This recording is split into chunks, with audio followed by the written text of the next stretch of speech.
जय जोहार, जय छत्तीसगढ़ मातरम। ये छत्तीसगढ़ का जो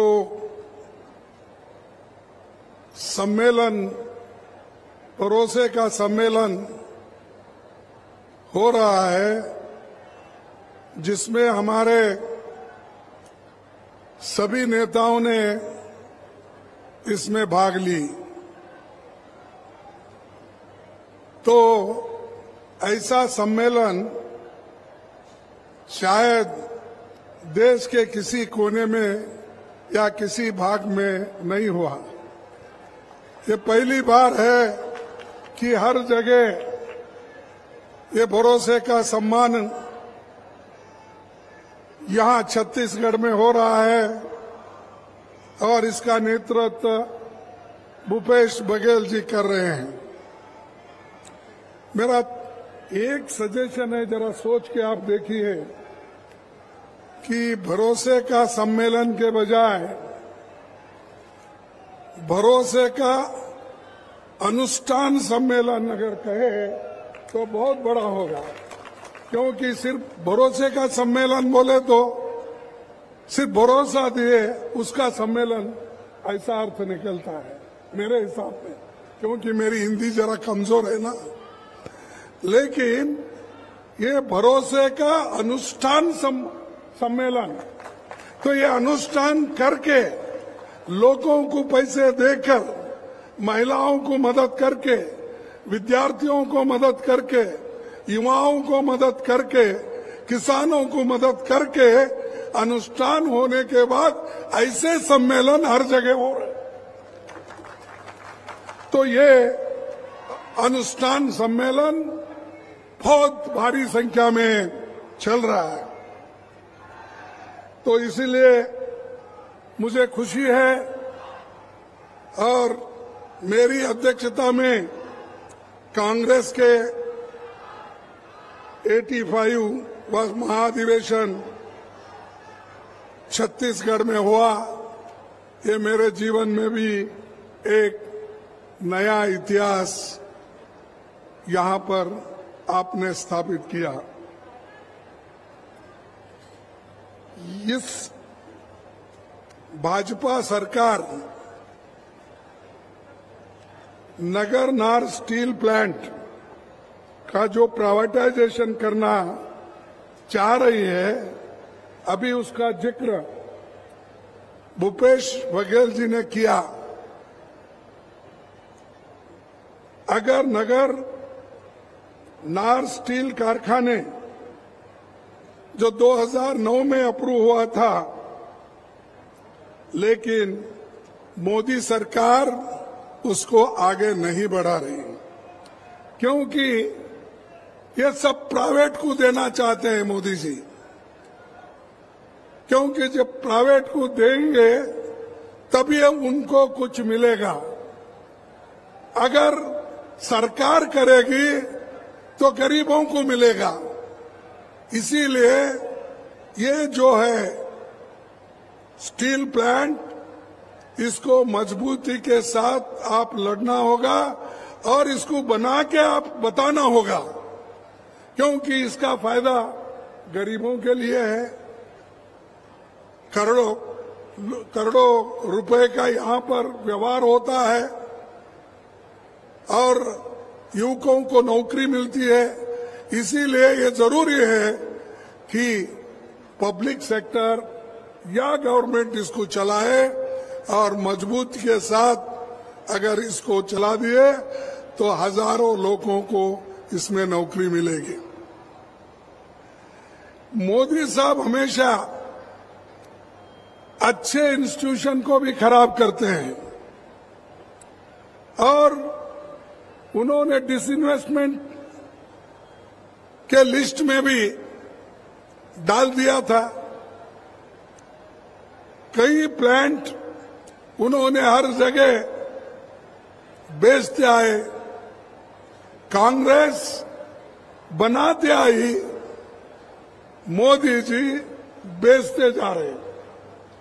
हम लोगों को मदद कर रहे हैं, लेकिन वो उनकी रोटी रोजी छीन ले रहे हैं। यह आप सोचना चाहिए, खासकर दलित, पिछड़े, अति पिछड़े और आदिवासी, गरीब लोग, ये सोचना जरूरी है, क्योंकि पैसे वालों को कोई दुख और दर्द नहीं है। उनके पास बच्चों को पढ़ाने के लिए पैसे हैं, अच्छे से रहने के लिए पैसे हैं, अपने जीवन बिताने के लिए पैसे हैं, लेकिन गरीब अपने पेट भरने के लिए काम करता है और वो कुछ नहीं मांगता, हमारे हाथ को काम दो। इसीलिए सोनिया गांधी जी ने नरेगा योजना लाई। नरेगा योजना से हजारों लोगों को, लाखों लोगों को काम मिल रहा है। और जो स्टेट में ये नरेगा का काम कराते हैं, उन चीफ मिनिस्टरों को भी सताते हैं। सेंट्रल से जल्दी फंड नहीं आती, उसके वजह से काम रुक जाता है।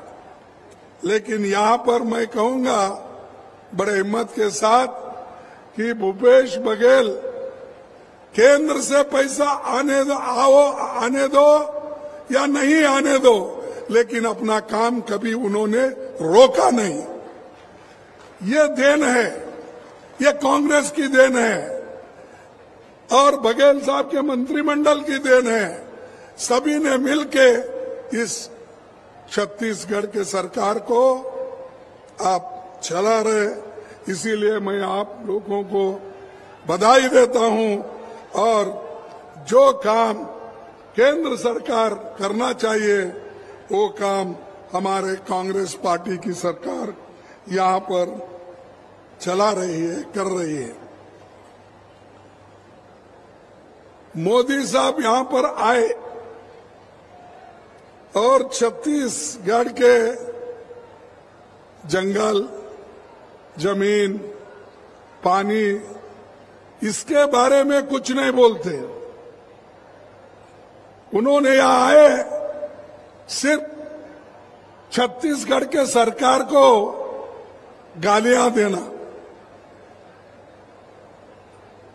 और ये कहना, यहां तक मैं भी सुना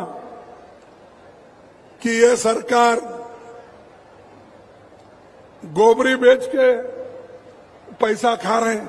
अरे, गोबरी बेच के पैसा अगर खाते तो इतना डेवलपमेंट छत्तीसगढ़ में नहीं होता।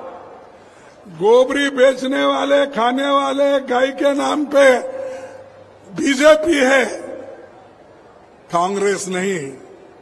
कांग्रेस हमेशा लोगों की मदद करती है, लोगों को मजबूत बनाने के लिए गोबरी लेना, कोऑपरेटिव सोसाइटी को देना, दूसरे चीज भी, छोटे मोटे जो कॉटेज इंडस्ट्रीज है उनको भी ये सरकार मदद कर रही है। लेकिन मोदी साहब को ये सहन नहीं हो रहा। वो हमेशा कांग्रेस को सरकार कैसा गिराए और कांग्रेस को कुछ ना कुछ बोल के दबा लगाने का काम उनका है। और इस छत्तीसगढ़ में जो डायरेक्ट बेनिफिट 5 सालों में 1,75,000 करोड़ रुपए ट्रांसफर हुआ है